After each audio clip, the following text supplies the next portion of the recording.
નીકળવાનું છે મેરેજમાં. આપણે તો ભાઈ આવું કંઈ ગમે નહીં. દાદાને તો જો તાર દાદાને તો કોઈ દી સુખ જ બતાડવું નહોતું આવ્યું. બસ તાર બાપાનો ખાટલો હતો એની દીકરાની ઘોડે હેસવાતે. સ્વાગત છે તમારું આજના નવા બ્લોગમાં અને બધાને જય શ્રી કૃષ્ણ. અને કેમ છો બધા? મજામાં? અત્યારે ભાઈ વાગી ગયા છે 11:30 અને શું કહેવાય, આજે તો કોઈ નથી, હું અને માં એકલા છીએ. કેમ કે ભાઈ આજે છે ચૂંટણી, તો મમ્મી પપ્પા અને ભાઈ અને બેન એ ચારે ગયા છે મત નાખવા. માં સવારે મત નાખી એવા છે, શું કહેવાય, સવારે બહુ તડકો ન હોય તો એટલા માટે એ વહેલા ગયા હતા, તો એ મત નાખી એવા છે. તો મત દેવો એ આપણો અધિકાર છે, તો બધાને મત નાખવો જ જોઈએ. અને માં અહીંયા બેઠા, તો ચલો માને પૂછીએ કે ભાઈ એ મત નાખવા ગયા હતા તો શું કહે, મત તો આપણો સિક્રેટ હોય, કહેવાનું ન હોય કોને નહીં કોઈ. મારે વાત કરીએ. અને એ હમણાં થોડાક 2-3 દિવસ પહેલાં બીમાર પડી ગયા હતા, તો ચલો એની તબિયત પૂછીએ કે હવે એને કેમ છે. જય શ્રી કૃષ્ણ માં. જય શ્રી કૃષ્ણ. જય શ્રી કૃષ્ણ. મજામાં ને? મજામાં. સારું છે તમને હવે? હવે સારું છે, આજ વાંધો નથી. થોડાક દિવસ પહેલા ભાઈ બીમાર પડી ગયા હતા, પેટમાં દુખતું હતું ને એવું બધું થઈ ગયું હતું. બહુ થઈ ગયું હતું. હવે તો સારું. મજા નહોતી, તાવ આવી ગયો હતો અને એવું બધું પેટમાં દુખતું હતું ને એવું બધું થઈ ગયું હતું. હવે નથી વાંધો. આજ મત નાખવા ગયા હતા ને તમે? ચૂંટણી હોય ને ત્યારે માને અમે લઈ જાય ભાઈ મત નાખવા, તડકો ન હોય ને એટલા માટે. દાન છે ને, મત છે ઈ દાન છે. મત છે એ દાન છે, માં એમ કે. મત છે ઈ દાન છે, દાન દીધું. ગુપ્ત દાન. ગુપ્ત દાન. કોને દીધું એ થોડી કહેવાનું હોય કા? હા. તો મત છે એ દાન છે, ગુપ્ત દાન છે. તો ચલો મારે થોડીક વાતો કરીએ અને પહેલાની વાતો આપણે જાણીએ, એ શું કહેવાય એના જમાનાની વાતો. તો માં, તમે તમારા જમાનાની વાતો કયો જોઈ થોડીક. અમે તો મળી મલક કામ કર્યા. જો 4 વાગ્યામાં ઉઠીને ખામટા ઢોર રાખતા હતી, એની સાહેબ કરીએ, ઢોર ધોઈએ, વાહિદા કરીએ, દાતા અમારા એમાં દીવયો જાય. હા. તો ભાઈ પેલા છે ને બધા ભેગા રહેતા. મારા દાદાની 6 ભાઈઓ, એ બધા ભેગા રહેતા. આપણે ગયો બ્લોગ મૂક્યો ને એમાં જે ઘર દેખાતું હતું ને, એ અમારા બાપુજીને છોકરીને લાડવા દેવા આવ્યા હતા. એ ઘર છે ને ત્યાં બધા ભેગા રહેતા, મારા દાદાની બધા ભેગા. તો ત્યાં તો એમાં બધા ભેગા રહેતા ને. અહીંયા બધા ભેગા હતા. 5 પેડાની બોરીમાં સાહેબ કરતા, 4 જણા ફેરતા સાહેબ. કેટલા જણા થતા? ભાઈઓ બાયું એના છોકરા 20-25 જણા થઈ જતા. હા, કેરો એક માણસ થઈ જતા.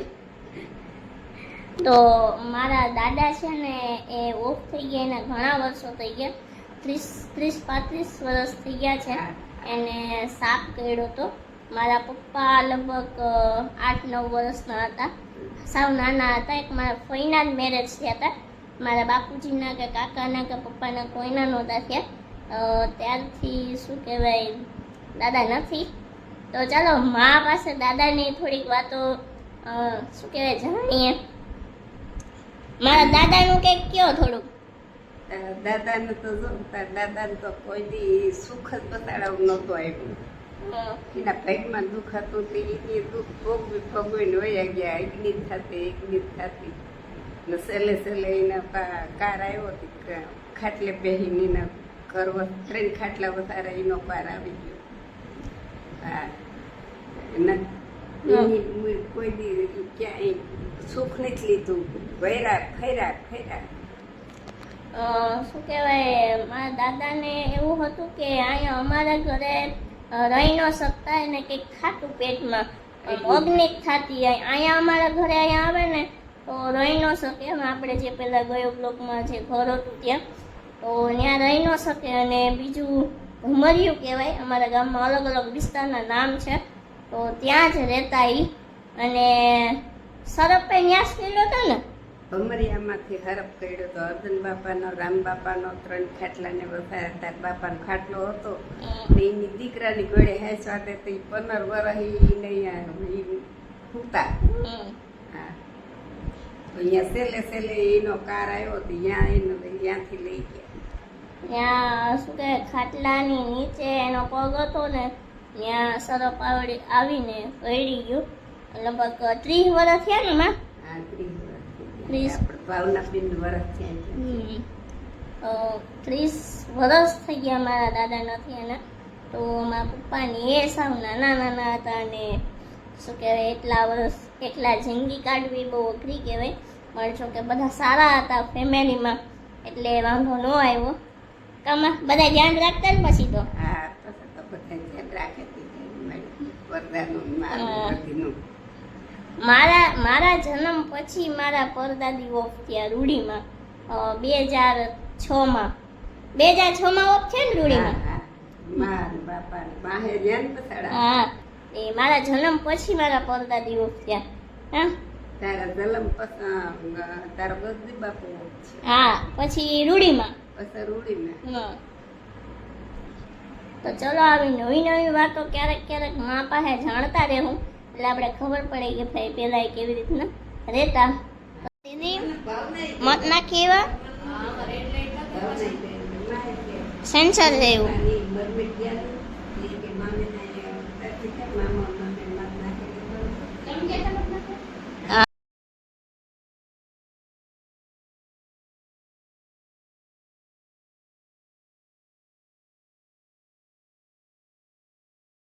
તો બેટે જલ્દીથી કરે છે સામાન પેક ને મત નાખીને આવી ગયા છે. હેલો. તો જો આ આખી સેટી છે ને ભાઈ એને કબજે કરેલી છે. શું મજામાં? શું આ બધી પેકિંગ કઈ બાજુ નીકળવાનું છે? મેરેજમાં જવાનું છે. મેરેજમાં? કોના મેરેજ છે? વન ટાઈપ માસીની છોકરી એ થાય છે ને નણંદ એ થાય છે. ઓહ ડબલ સગાઈ યુ નો. બધું છે. તો જો આ બધી સામાન પેક કરે છે ને કાલે નીકળવાનું છે મેરેજમાં. મંડપ કરવા ગયા હતા ને એમ. હા તો ચલો એવડો બેગ આ બેગમાં હું લગભગ હમાઈ જાઉં. તું હમાઈ જા પણ હમાવું આપણે કરવું નથી. સામાન જો ભાઈ એટલી બધી કટલેરી. ચલો દેખતે હમ. જો એટલી બધી કટલેરી. જમાનો છે હો ભાઈ તમારે. આપણે તો ભાઈ આવું કઈ ગમે નહીં ક્યારેય. શું વાત છે ભાઈ અમારે સાહેબી હે. સાઈબી. આ પર્સ એને લીધું છે નવું.